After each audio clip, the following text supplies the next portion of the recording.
Hey guys, tonight we're going to dim the lights, sink deep into the cushions, and let the frantic energy of the day just drift away. We're going to take a very long, very slow, and arguably very petals heavy walk through the 17th century Netherlands. We're talking about a time when the most sensible, business minded people in Europe, the Dutch, collectively decided to lose their minds over a flower. Not a gold mine, not a new spice route, but a tulip. This is the story of the Great Tulip Mania of 1637, a period when a single bulb could cost more than a mansion in Amsterdam, and then, in a heartbeat, be worth less than a rotting onion. So get comfortable, adjust your blankets, and let's float back to a time when your entire family's fortune could be resting in a small, brown, dirt-covered lump in the ground. Now, before we get into the financial collapse, we have to talk about the Dutch Golden Age. It was the 1630s, and the Netherlands was basically the richest country on earth. They had the Dutch East India Company, they had a global trade empire, and they had a lot of new money. And when people have a lot of new money, they start looking for ways to show it off. They built narrow, beautiful houses along the canals, they commissioned portraits from Rembrandt, and they obsessed over their gardens. Enter the tulip. Originally from Central Asia and brought to Europe via the Ottoman Empire, tulips were unlike any flower the Dutch had ever seen. Most European flowers were muted, but tulips had these incredibly saturated, wax-like colors. But the really special ones, the ones that started the madness, were the broken tulips. These had streaks and flames of different colors on their petals. At the time, no one knew why this happened. We now know it was a virus called the mosaic virus, but to the Dutch, it was a miracle. A bulb that produced a plain red flower one year might suddenly produce a crimson and white masterpiece the next. It was biological gambling, and the Dutch were hooked. By 1634, the craze shifted from professional botanists to the general public. Everyone wanted in. It started with the aristocrats and the wealthy merchants, but soon the mania began to trickle down. Chimney sweeps, carpenters, and canal workers were suddenly checking the prices of bulbs like they were day trading stocks. And because tulips only bloom for a short window and the bulbs can only be moved during the summer, the Dutch did something very modern and very dangerous. They invented a futures market. They called it windhandel, or wind trade, because they were literally buying and selling bulbs that hadn't even grown yet. You weren't trading flowers, you were trading pieces of paper that said you might own a flower in 6 months. The prices began to climb in a way that defied all logic. To give you an idea of the absurdity, a single bulb of the most famous variety, the Semper Augustus, was priced at 5,500 guilders. To put that in perspective, a skilled craftsman at the time might earn 150 guilders a year. For the price of one flower, you could buy 12 acres of land, or a fleet of several hundred sheep, or a very, very large house in the best part of Amsterdam. People were trading their life savings, their family businesses, and even their homes for a single bulb that looked like a piece of flamed silk. There's a famous, possibly apocryphal story about a Dutch sailor who saw a bulb lying on a merchant's counter. Thinking it was an onion, he peeled it and ate it with his herring. He was promptly thrown in jail for eating the value of a small kingdom's navy. Whether it's true or not, it perfectly captures the vibe of 1637, a world where food was cheap, but a virus-infected flower was worth its weight in diamonds. The peak of the madness hit in the winter of 1636 to 1637. People were getting rich overnight. A man could sell a bulb in the morning, buy it back at lunch, and sell it again in the evening for a 20% profit. It felt like the money would never stop flowing. But the Dutch were living in a house of cards made of petals. The problem with the futures market based on flowers is that eventually someone has to actually take delivery of the bulb. In February 1637, in the city of Harlem, a group of traders gathered for a routine auction. They offered a bulb for sale. No one bid. They lowered the price. Still, no one bid. A cold, sudden realization swept through the room, then the city, then the country. The price only went up because everyone believed it would. The moment that belief vanished, the tulip was just a tulip again. The crash was catastrophic and near instant. Within days, bulbs that had been worth the price of a mansion were worth less than a bag of beans. The wind trade had blown itself out. Thousands of people who thought they were millionaires on paper suddenly realized they were just holding worthless slips of paper and a few small, brown lumps of dirt in the ground. The government stepped in, trying to mediate the thousands of lawsuits that followed, but the damage was done. The Golden Age didn't end, but the collective fever dream did. The Dutch went back to trading sensible things, like spices and gin, but they never quite forgot the winter when they all agreed that a flower was more valuable than a house. As we leave the tulip fields of Harlem behind, just feel the quiet settling over the canals. The taverns are empty, the shouting has stopped, the bulbs are back in the ground doing what they've always done, growing slowly, quietly, and completely unaware of their own price tag. So, the Dutch had finally woken up from their floral fever dream, wiped their brows, and went back to the much more sensible business of selling herring and spices. But human nature is a bit like a tide. It recedes for a while, only to come rushing back in somewhere else. We're going to float south now, crossing the border into 18th century France. We're moving from the orderly canals of Amsterdam to the glittering, slightly desperate halls of the Palais Royal in Paris. It was 1715, and France was in a bit of a mess. King Louis XIV, the Sun King, had finally passed away after 72 years on the throne. He left behind a legacy of magnificent palaces, a culture of absolute power, and, more importantly, a mountain of debt that was so large it was practically its own mountain range. France was broke. The treasury was empty, the taxes were maxed out, and the people were exhausted. Enter John Law. John Law was a Scottish gambler, a convicted murderer. He'd killed a man in a duel over a woman, and a mathematical genius. He was a man who understood the concept of credit long before most people knew how to spell it. He convinced the regent of France that the country's problem wasn't a lack of gold, but a lack of movement. He argued that paper money, backed by the promise of future wealth, was the key to saving the kingdom. In 1717, Law established the Mississippi Company. He was granted a monopoly on trade with the French territories in North America, specifically the Louisiana Territory. At the time, Louisiana was mostly just a vast, humid swamp filled with alligators and mosquitoes, but Law marketed it to the French public as a literal El Dorado. He told stories of mountains made of solid gold, rivers paved with emeralds, and a climate so perfect that the crops practically harvested themselves. The French public, desperate for a win after years of war and debt, absolutely swallowed it. They began to trade their gold and silver coins for shares in the Mississippi Company. The demand was so intense that people would wait for days outside Law's house in Paris just for the chance to buy in. There are stories of dukes and duchesses disguising themselves as servants just to get a spot in line. The share prices didn't just climb, they teleported. In early 1719, a share cost 500 livres. By the end of the year, it was worth 10,000 livres. People became millionaires, a term that was actually popularized during this exact craze. A simple seamstress might find herself wealthier than a baroness just because she had bought a few shares with her life savings. But while the paper wealth was soaring in Paris, the reality in Louisiana was, well, let's just say the mountains of gold were suspiciously flat and green.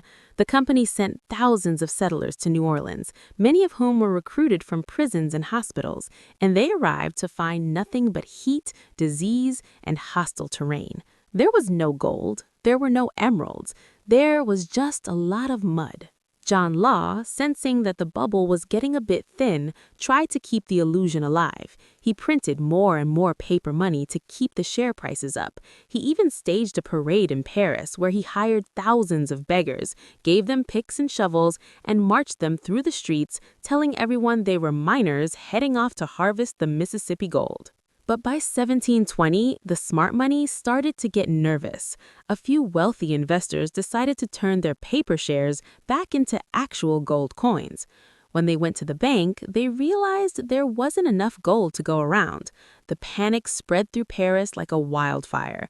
Suddenly, everyone wanted their gold back. The bank runs were so violent that people were actually trampled to death in the streets outside the treasury. The bubble burst with a sound that could be heard across Europe. The paper money was declared worthless. The millionaires found themselves back in the gutter, clutching slips of paper that weren't even good for lighting a fire. John Law, the man who had briefly been the most powerful person in France, had to flee the country in disguise, eventually dying in poverty in Venice. France was left even more broken than before. The public's trust in paper money and banks was so shattered that it would take nearly a century for the country to try it again. Some historians even argue that the resentment and financial ruin caused by the Mississippi bubble planted the very first seeds of the French Revolution. As we leave the panicked streets of Paris behind, just feel the quiet return to the palace gardens. The gold-trimmed banners are tattered, the miners have disappeared back into the shadows, the swamp in Louisiana remains silent, indifferent to the fortunes that were lost in its name. So, France was left picking through the wreckage of a swamp-based fantasy, and John Law was halfway to Venice with a very light suitcase. But as we've seen, human greed is remarkably good at swimming across the English Channel. While Paris was still reeling, London decided it was their turn to dance on the edge of a financial volcano.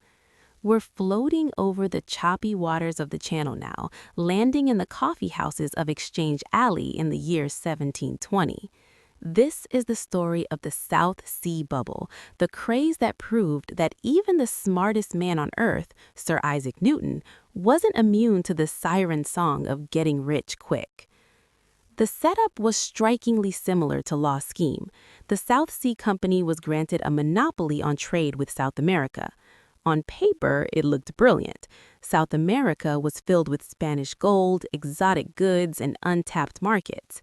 The British public, seeing how much paper wealth had been created in France before the crash, didn't want to miss out. They wanted their own El Dorado. But there was a catch, a very large Spanish-shaped catch. Spain actually controlled South America, and they weren't particularly keen on letting British ships trade in their ports. The monopoly was essentially a permit to go look at a wall you weren't allowed to climb. But the directors of the South Sea Company were masters of what we would today call hype.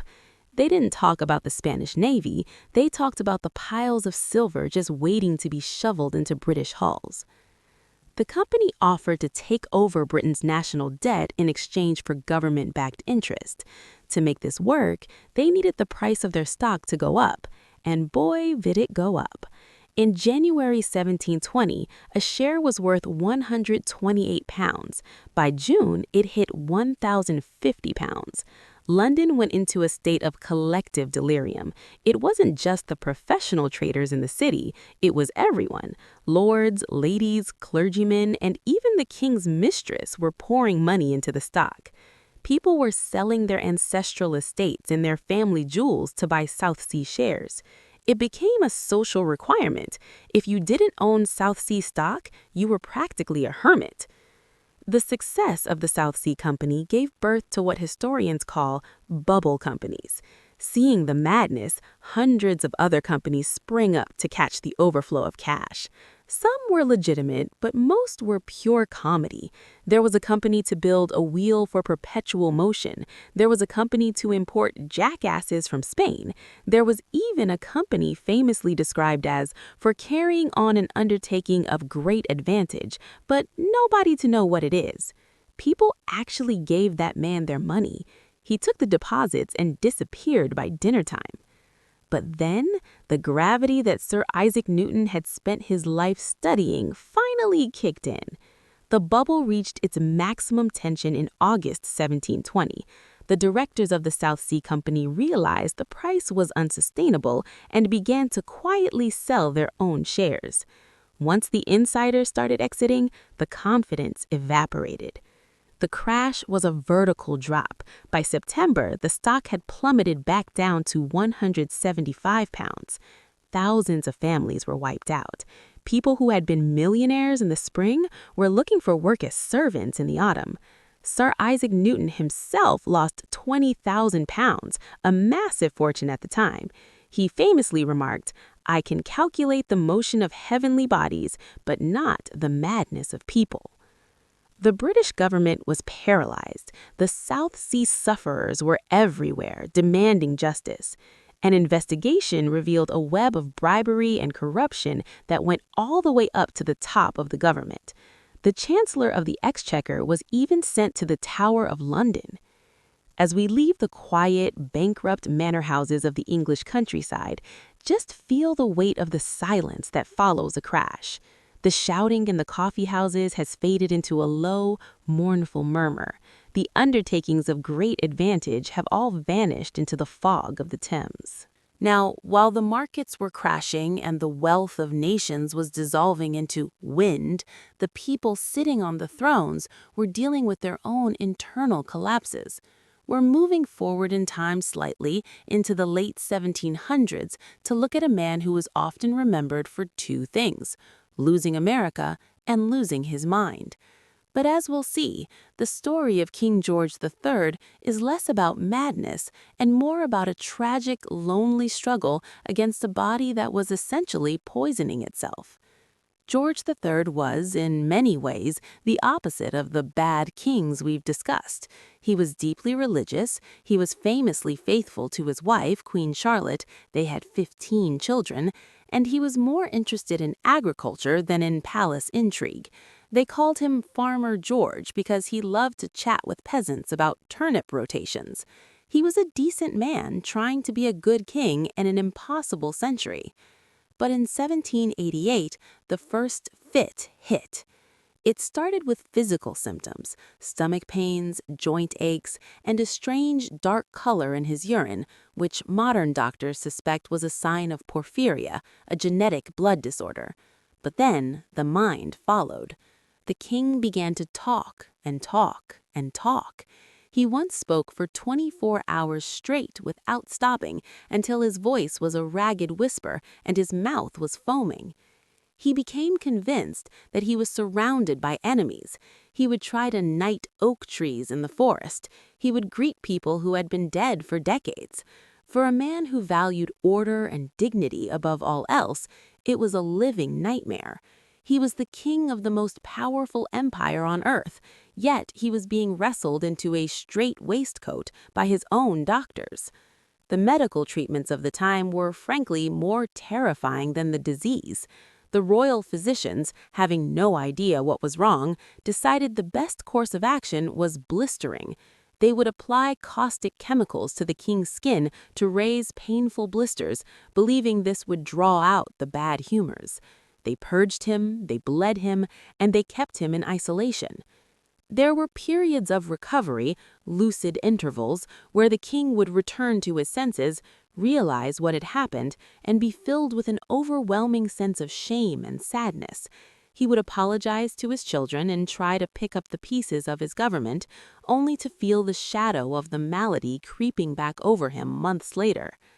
By 1810, following the death of his favorite daughter, Princess Amelia, George retreated into a darkness from which he never fully emerged. He spent the last 10 years of his life as a ghost in Windsor Castle. He was blind, he was deaf, and he grew a long white beard that made him look like a tragic Lear. He would wander through the halls playing the harpsichord, he loved Handel, and talking to people only he could see. His son, the Prince Regent, the future George IV, took over the government. The prince was the opposite of his father. He was a spendthrift, a dandy, and a man who cared more about the cut of his waistcoat than the state of the empire. While the Mad King sat in his quiet rooms at Windsor, the prince was throwing parties that cost more than small wars. George III died in 2020.